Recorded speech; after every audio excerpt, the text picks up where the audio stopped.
We are not happy they've been turned away, but we are doing that for the government to feel what we are equally going through. Now, a lot of nurses are sick themselves. How can the sick take care of the sick? So government, please, we are emotionally, financially sick. So listen to us so that we get the strength to care for the sick. Nurses, when you have better condition of service, you deserve it. But a process. I buy it by only, I've been 6 months, and I will do 6 months if I'm right. More time, negotiate. No can also say ni. But mo lay down your 2-7 years, now lives are lost. Now your mom condition life life that has been lost. You cannot bring them back.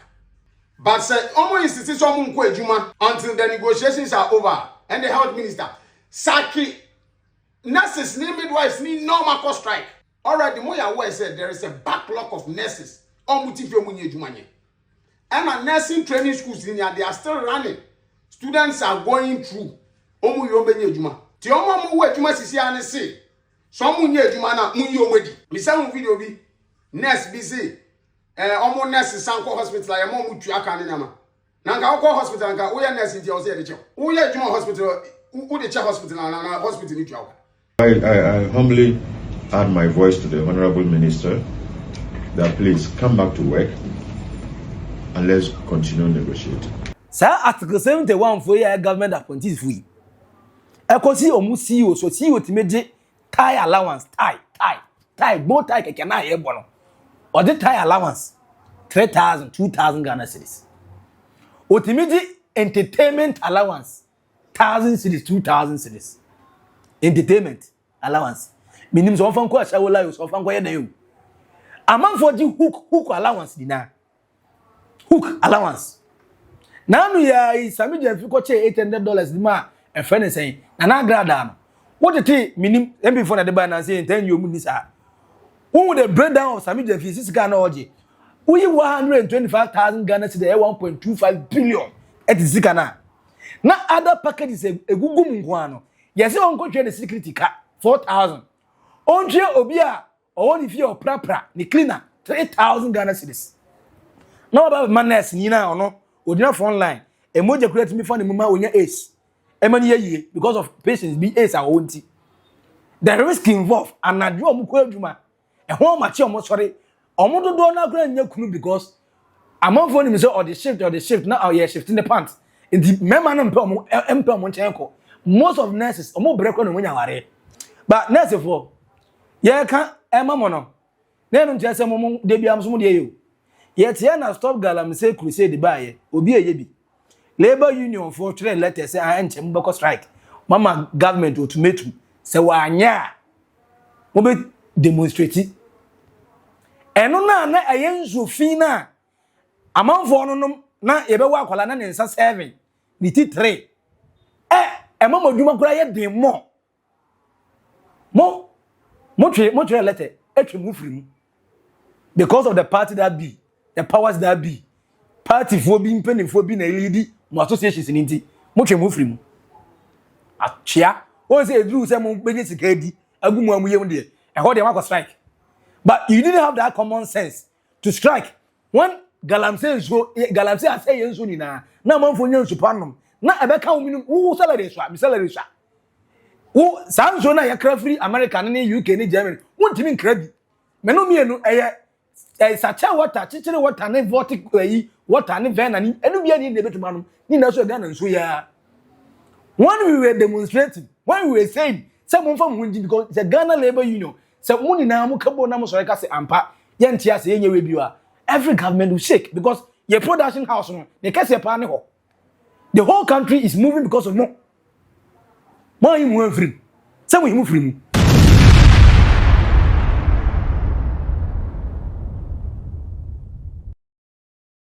And now currently, as I'm speaking to you right now, say Yaribia Bopa na say your doctor and change straight. Ana woko.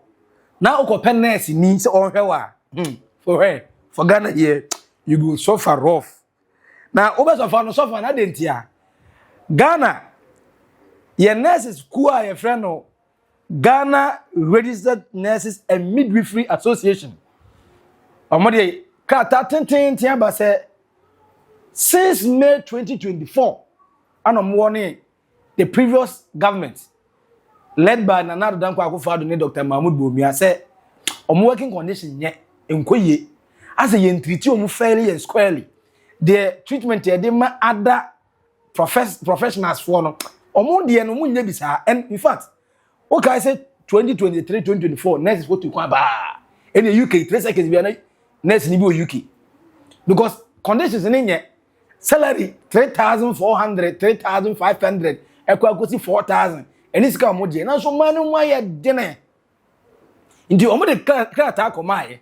Senka yenhwe ne yehu bi mu omo. But from the previous government from May of 2024, sabesi enne January, February, March, April, May, June. Emu ni yewure yi. Omo say the new president Zubaye no, onka hwe, onye hwe. En commande bia so omo ne nam chenchen sa. Enti tinto am no twano. Omo nkasa bio. Omo de omo fidie ni na e de gu fom.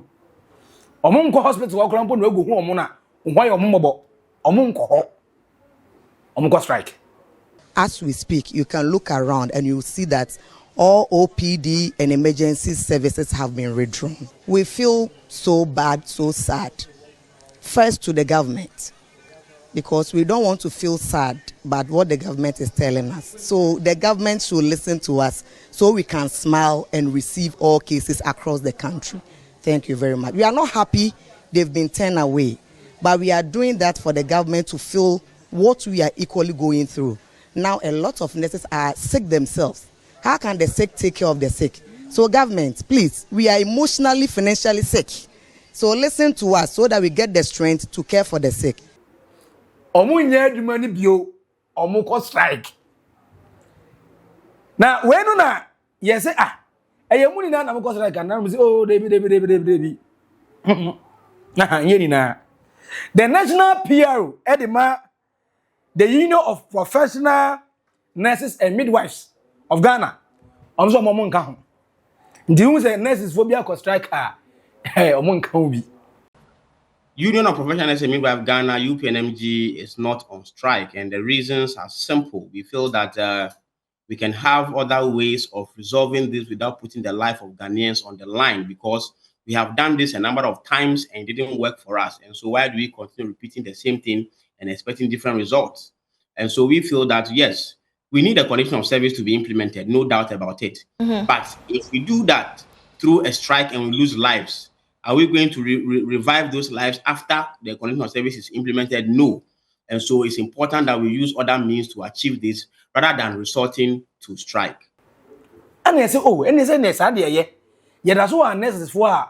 Say, hospital, be home. What do you say? Young go where hospitals are, and they're all Ghana for no baby. Hey, now, debut, most of them can be about the same.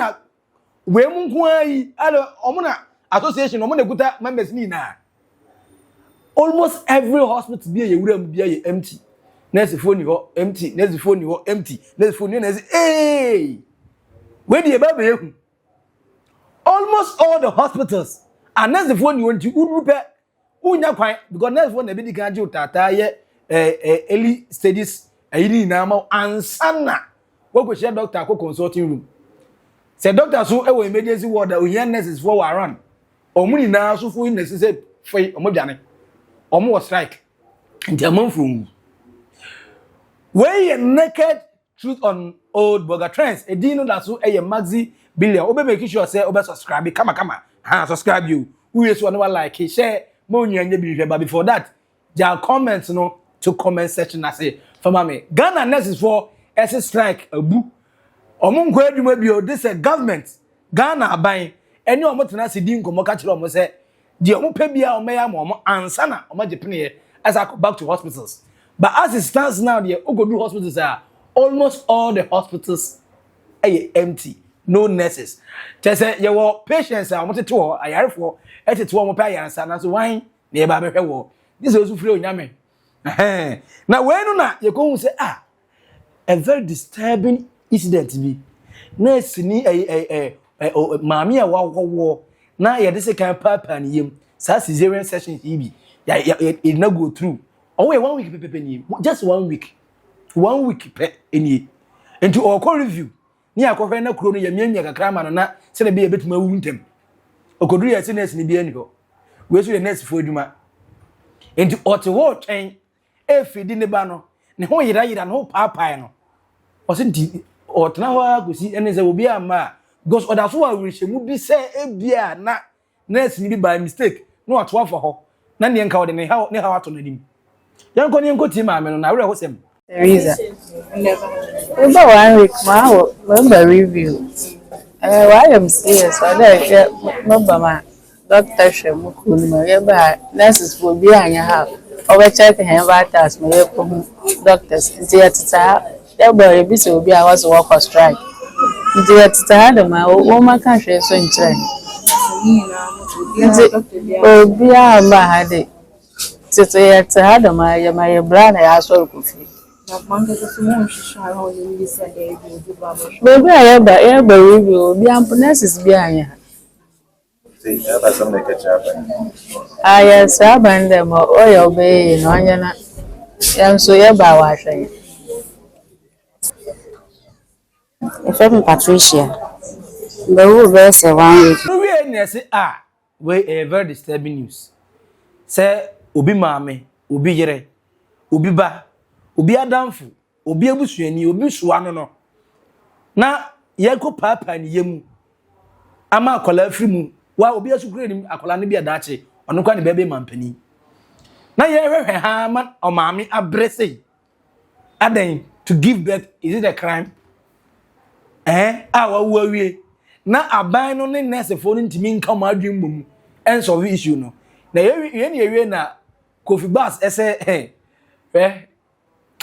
o mampani John Dramani Mahama as a true gentleman. As a too lenient dodo. As sometimes or wonder on free rollers in China by and yet rollers a part in India. As so you or show action Accra. Or say another 4 years almost almost rightly. On the gun of Phobia Muka can say young Pom of Faso or the nurses for a great from 2021, 2022, 23, 24. Or more now, winning your money. In the minute, say your abundance of nurses. Hey, omo ma mo 1,000 kura nega omeje. Nenka ba say mo 3,000 for 5,000 4,000 ibi. Omo be je ye aduma no.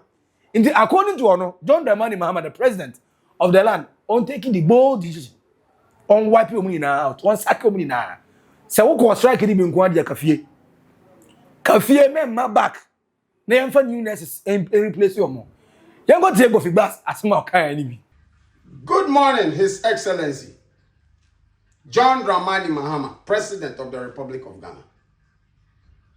Ena Kwabna Minta Akando, Health Minister of Ghana.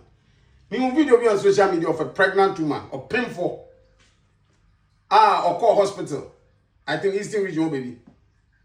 So we not beds as then there. Any attending away because you see nurses and midwives echo strike. Oh, or painful. Ayo or bar. Ebashe ni yemi nti o ye nipa mienu enti nkobie ni obehwe no kofie no kowu a nipa mienu na ewu adepa. Head of the Registered Nurses and Midwives Association, Mwejuma mo ya yedin, so you demanding for a better condition of service, more every right. But in the course of negotiation, mood leaders no mo na also mo engage government na mama mo members now continue some way ejuma to save lives. And until na mo call some kwa ejuma. Because if you are not passionate about a job, you don't even do it in the first place. Because when negotiation mo yanka say ya ni mo negotiate kwa government so ni mo be negotiate. I'm not supporting government. But always think of the life at stake first. Nurses, when you have better condition of service, you deserve it. But a process, I buy by only, I've been over 6 months, and I will do 6 months if I'm right. Timo more time, negotiate. No one can also say. But more lay down your 2-7 years, now lives are lost. Now your mom condition life life that has been lost, you cannot bring them back. But say almost insist on Juma until the negotiations are over and the health minister Saki nurses need midwives need normal cost strike. Already more aware said there is a backlog of nurses on Mutifemunye Jumanye. And a nursing training schools in here, they are still running. Students are going through Omu Yombenye Juma. Ti omo mu Juma sisi ane say some nye Juma na munyo wedi. Mi say un video bi nurse bi say omo nurse sanko hospital ya mo mu tuaka ne nama. Na nka okọ hospital nka wo ya nurse nti o say de che. Wo ya Juma hospital who the hospital na hospital ni tuaka. Controversial man. Papa mu ka na ni ye. Papa na mre bi atwam social media. Okọ yabo Ghana omo kunya PhD for say mo PhD no o de ba Holland ya me Holland passport ya me kutai. E won fa so 2 million times e time because mo bebre kom de mo ntimi mfa mo PhD ni ntu kwan go bebi ha o Togo kra na ye be passport o bebre ati o Togo ba me dey say me kuta me Holland passport ha me wura Spain me wura Portugal me wura just a country do make me wura ne country ticket wa edi ene me declare PhD as compared to how they compare Netherlands passport and I say Holland passport oboa Holland passport won for sombri sa papa na ka say that controversial man. This time around or there another controversy as about say John Dramani Mahama sacked all nurses who are on strike. Now we nurse na Ghana penifo ni ana anya yengo busa Ghana Health Service penny or wan ye no ye ko Professor Samuel Kaba akuriri ana say nurse fo monto mo boase mombra back na asen one am we adwuma no ye government of Ghana eguso yedi nkomo ye Minister of Health account do mudi edi nkomo se de be ya beto ne yi na de mo pe no na de aban so betimi no na ya bantu friends a standpoint ne na ya agree so okay if you never no this is the price and I say this is the amount of money and I say this is the kind of conditions Ghana ban na homatima he na mana ya mam nurse for but see na mo strike amamfo owu ntia ya mo nwena amamfo mu hu kakra yenko tie Professor Samuel Kaba asun nsema o ka kire ne nurse for say ono na o mo overall boss o sere o mo pomacho o mo samra back to have that care. Let me also take the opportunity to call on our sisters and brother nurses to come back to work. Just like yesterday I said to one nurse that if you come to the hospital now, you as a nurse, and you are pregnant, you are going to deliver, because she was a pregnant nurse. What are you going to say? Will you say, I won't deliver today because we are on strike? You'll be shouting, let's all do this. Let's go back to the negotiation table. If it's your auntie, your mother who is sick, what are you going to do? Will you say, I won't take her to the hospital because we are on strike? And when you go to the hospital, who do you expect to take care of your mom or you yourself? So I humbly add my voice to the Honorable Minister that please come back to work and let's continue negotiating. Thank you, everybody. God bless us all. Na papa no kan na asem kama otu say awewo ase na komama ne hura ko pa almost all hospitals are here visiting Cape Coast empty, the Takoradi empty, friends say Adabraka empty, Kumase empty, Chese Ejura empty. A lot of hospitals around the country. Omuni na nurses for them woman ogudu baba obi emeduma. Obi emeduma.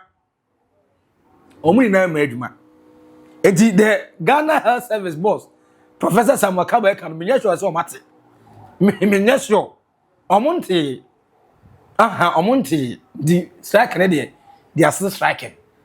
We a naked truth on old boga trends edino da so e maxibilia mamifa me naked to do m2 one from ma say they shoot here na fata look Ghana Health Service penny yada asese wakasa na opa first of all adena motana to train e mo ni beduro aden he sa article 71 for your government appointees for you Ekosi omu CEO so CEO timeje tie allowance tie both tie keke na ye bono. Or the tie allowance 3,000 2,000 Ghana cedis. Otimeje entertainment allowance 1,000 cedis 2,000 cedis. Entertainment allowance. Minim so fan ko ashawola yo so fan ko ye na yo. Among for the hook allowance dina. Hook allowance. Now no ya Sami je fi ko che $800 di ma e friend say na grada no. What the thing minim em before na de ba na say 10 you mu sa. Who would the breakdown of Sami je fi sika na oje. We 125,000 Ghana cedis 1.25 billion. Et sika na. Na other packages egugu mu no. Yes on ko twe the security car 4,000. Onje obi a owoni fi o prapra ni cleaner 3,000 Ghana cedis. Now about madness nyina ono odina for online emoja create me for the mama onya ace emani ye because of patients be ace a wonti the risk involved and adwo omko adwuma e ho ma che omo sori omo dodo na kura nya kunu because among for him say or the shift now you shifting the pants in the mema no mpe omo nchenko most of nurses omo break no nya ware in the ono onya be ma bia man life emete ne kaso enam adwuma a o ye nti professional wetusu and a general knowledge amount for tennis per mompe. Obi obetiness be say we dey nya ba ye ware no. Ba ye ba ye di. Obi ni se se ba won ware no. Eno na nurse fu edi nam. Enti kakra e omo bre hu mfaso a so omo die no. Adwuma na omo go tusu enti amema mpe omo na makote omo bre so no. Na omo na 3,004. Omo na 4,000. Obeda bombra wo man ya yetim ye ane. The price be edi ye. Food nenanam ha dollar nenanam ha price of food nenanam ha omo to aduane no ase de to bi no na omo nom nsa nom ayi friend say drink say no bi na and you are telling me they should be happy with the mega salary that you keep on giving them motia yet wana nanado danko akofo ado ne under the administration yenya minister all ka say because you next for no call UK too much. I no count on their passport. You call 500 Ghana cedis. Say the be deter them from going. You realize the other IBs have to two. Say the be stopping nurses. So moon to kind. You are trying so much. You are trying so hard to limit them or stop them from traveling. Yet you are failing to value them at their proper cost. Chesikana pay their value. So ujitum say omu free man anymore. Ye health sector no ebedida. Pay them well. Uncle Tam 120,000 from one CEO who is going to even end up selling. Cocoa board. NDC taupuni unyasem. This current cocoa board o supervisor ya under nanado also no basem. Every single day cocoa board penny bi obabia unyasem. Unyeje unyasem no. Enye cocoa pharmacy na ankodo. Enye cocoa ni ankoton. Cocoa sikani bi ayira. But such a person will be taking over 2 billion. So unkongodi. Odi ni salary ni allowances kaboma. Na nurse ni kwasya. Nurse ni nipa. Onu ango school. Yen putting some importance. Yen putting some priority on the nurses. And you're fine. Yen sending.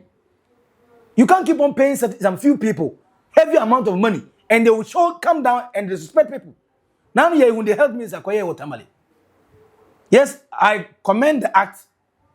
But in the manner and way ye di kasa kire a doctor for any nurse because one otika ya he car you ntwi motor e na dia oteso you gra motor gra onimi I bet na kasa come hard by and this is what you paying for that amope said they be ebe mu yesa masa ndi akatua na ketua bi no de amount this nonsense have to stop in 2025 but nurse for ye kan ema mo no na no ntese mo de bia mo de yo yet here na stop galam say crusade baye obi eyebi labor union for train letter say anchem beko strike mama government ultimatum say wanya mo be demonstrate eno na ayenzu fi na amanfo no nom na yebe wa akwala na nsa 7 ni ti 3 mama dwuma kura ye den mo train letter etwemu firi because of the party that be the powers that be party for being penny for being a lady mo associations in nti